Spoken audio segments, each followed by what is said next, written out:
안녕하세요. 2025년 7월인데요. 우버 주가가 $96를 넘기면서 사상 최고치를 기록했습니다. 네, 정말 대단하죠? 시가총액이 무려 2020억 달러, 우리 돈으로 계산하면 260조 원이 넘는다니 정말 놀랍습니다. 지난 1년 동안 주가가 50% 넘게 올렸고 연매출도 이제 450억 달러를 넘어섰다고 하네요. 네, 불과 몇 년 전만 해도 음. 그 수익성 때문에 계속 물음표가 붙었잖아요. 그걸 생각하면 정말 엄청난 반전입니다.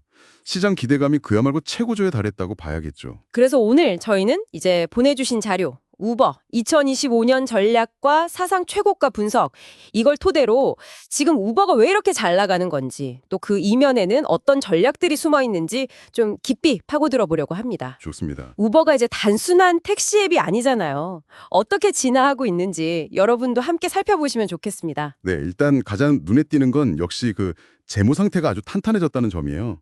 자료를 보면 2024년에 총 예약액, 그러니까 거래액이죠, 이게 18% 늘었고, 네. 특히 중요한 게 조정 EPTA라고 해서 실질적인 현금 창출 능력을 보여주는 지표인데 이게 무려 44%나 급증했습니다. 와, 44%요? 네, 그리고 올해 1분기 매출도 14% 늘었고요. 그러니까 예전에는 계속 적자다, 돈 못 번다 이런 이미지가 강했는데 네. 이걸 완전히 벗어던진 거네요. 바로 그겁니다. 단순히 회사 규모만 커진 게 아니라 이제 정말로 이익을 내는 구조로 바뀌었다. 이게 핵심이죠. 수익성 중심 성장. 네, 확실히 체질 개선에 성공했다는 신호고요. 이게 또 투자자들 신뢰를 얻는 가장 큰 이유입니다. 실제로 보면 대부분 애널리스트들이 매수 의견을 계속 내고 있고 UBS나 JP모건 같은 데서도 목표 주가를 $90 중후반대로 잡고 있어요. 아, 지금 주가 수준이랑 거의 비슷하게요? 그렇죠. 사상 최고가 경신이 그냥 나온 게 아니라는 겁니다. 이런 재무적인 안정을 바탕으로 하니까 이제 사업 영역 확장에도 더 공격적으로 나설 수 있는 거군요. 맞습니다. 특히 그 미래 먹거리로 얘기 많이 나오는 자율주행, AV 분야를 보면요. 행보가 좀 복잡해 보여요. 웨이모 같은 회사랑 손잡고 협력도 하면서 동시에 포니.ai라는 중국계 자율주행 기업의 미국 사업부 인수를 검토한다고요? 이건 좀 어떻게 봐야 할까요? 그거 아주 중요한 포인트입니다.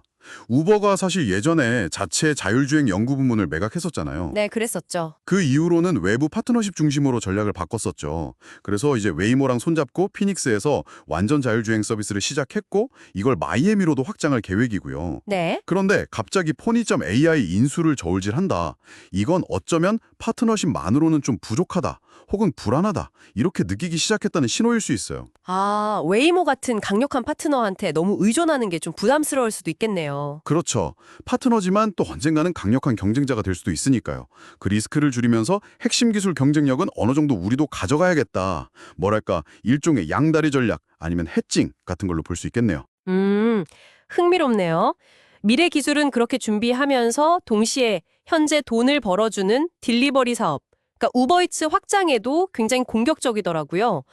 최근에 미국 지역 슈퍼마켓 체인들이랑 계속 제휴를 맺으면서 식료품 배달을 엄청 강화하고 있어요. 네, 맞습니다. 이게 정말 중요한 성장 동력인데요. 단순히 음식 배달만 하는 게 아니라 식료품이나 생활필수품처럼 사람들이 더 자주 사는 품목으로 카테고리를 넓히는 거죠. 아, 이용 빈도를 높이려는 거군요. 그렇죠. 로컬 슈퍼마켓이 한 협력을 늘리면 소비자들 선택의 폭도 넓어지고 자연스럽게 앱을 더 자주 쓰게 되니까요. 플랫폼에 대한 의존도를 키우려는 전략입니다. 우리 일상에 더 깊숙이 파고들겠다. 이런 의지가 보이는 거죠. 하지만 모든 게 다 좋아 보이지만은 않겠죠. 자료에서도 경쟁이 심화되는 걸 좀 우려하던데요. 네, 당연히 리스크도 있습니다. 자율주행 기술만 보면 웨이모가 한 발 앞서 있다는 평가가 많고 차량 공유 쪽은 리프트, 음식 배달은 또 도어대시 같은 경쟁자들이 워낙 쟁쟁하잖아요. 맞습니다. 비모캐피털 같은 곳에서는 웨이모와의 기술 격차를 좀 지적하고 있고요. 또 시리즌스 JMP 분석을 보면 샌프란시스코 같은 일부 핵심 시장에서 성장세가 좀 둔화될 수 있다. 그리고 여전히 규제 리스크도 있다. 이런 점들을 언급합니다. 네, 규제 문제는 항상 따라다니는 것 같아요. 그렇죠? 이런 경쟁 압박이나 지역별 변수, 또 계속 바뀌는 규제 환경은 우버가 앞으로도 계속 안고 가야 할 숙제입니다. 다만 아까 말씀드린 것처럼 재무 상태가 좋아졌잖아요. 네, 그게 중요하죠. 그래서 이런 도전에 대응할 여력, 그리고 필요하다면 M&A, 그러니까 기업 인수합병을 통해서 단번에 경쟁력을 끌어올릴 자금 여력도 충분하다는 점이 과거와는 확실히 달라진 점이라고 할 수 있습니다. 자, 그럼 한번 정리해 보죠. 우버는 2025년 현재 기록적인 주가 상승을 보여주고 있고 이걸 바탕으로 모빌리티 본업은 물론이고 딜리버리 그리고 자율주행이라는 미래 동력까지 정말 다방면에서 공격적인 전략을 펼치고 있다. 네, 맞습니다. 외부 협력과 또 자체 역량 강화 사이에서 굉장히 영리하게 줄타기를 하면서 시장 지배력을 키워나가고 있다. 이렇게 볼 수 있겠네요. 그렇죠. 우버 사례를 보면 이런 거대 플랫폼 기업이 현재 성공에 만족하지 않고 어떻게 계속 새로운 영역, 식료품 배달처럼요.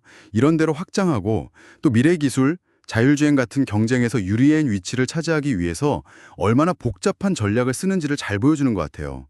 웨이모랑 협력하면서도 포니 AI 인수 검토하는 것처럼요. 네. 이런 기업들의 전략적인 선택 하나하나가 결국 우리, 그러니까 여러분의 이동 방식이나 소비 패턴에도 직접적인 영향을 미치게 될 거라는 점이죠. 네, 정말 흥미로운 지점입니다. 마지막으로 이런 질문을 한번 던져보고 싶어요. 자율주행 기술처럼 정말 막대한 비용과 시간이 드는 이런 미래 기술 확보 경쟁에서요. 우버 같은 플랫폼 기업에게 장기적으로 봤을 때 외부와의 협력이냐 아니면 자체 개발 혹은 인수냐 어떤 길이 더 유리할까요? 어려운 질문인데요. 정답은 없겠지만 한번 여러분도 생각해 보시면 재미있을 것 같습니다.